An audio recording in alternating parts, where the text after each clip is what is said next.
আমি আজকে মশার সাথে সাক্ষাৎ করছিলাম। আমি তাদেরকে জিজ্ঞাসা করলাম, তোমরা ময়লা পানিতে ডিম পাড়ো কেন?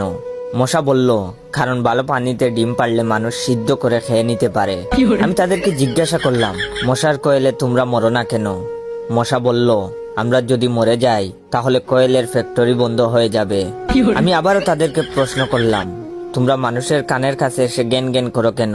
মশা বলল, কারণ মানুষের পায়ের কাছে কিংবা অন্য কোথায় জ্ঞান জ্ঞান করলে মানুষ শুনতে পায় না, তাই।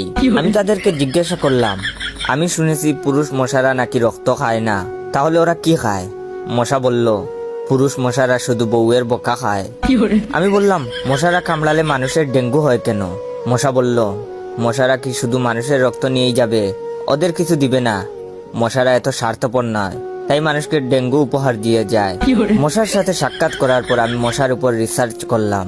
মশা অনেক ধরনের হয়, যেমন পড়তে বসলে যে মশায় কামড়ায় তারা হলো অশিক্ষিত মশা, খেতে বসলে যে মশা কামড়ায় তারা হলো ক্ষুধার্ত মশা, ঘুমানোর পর যে মশা কামড়ায় তারা হলো কাপুরুষ, জেগে থাকা অবস্থায় যে মশা কামড়ায় তারা সাহসী, মশারির মধ্যে যে মশা কামড়ায় তারা হলো অতিরিক্ত শেষরা, মাঝরাতে যে মশা কামড়ায় তারা হলো সিঙ্গেল, টয়লেটে যে মশা কামড়ায় তারা হলো নির্লজ্জ, দিনের বেলা যে মশা কামড়ায় তারা একটা ছোট লোক।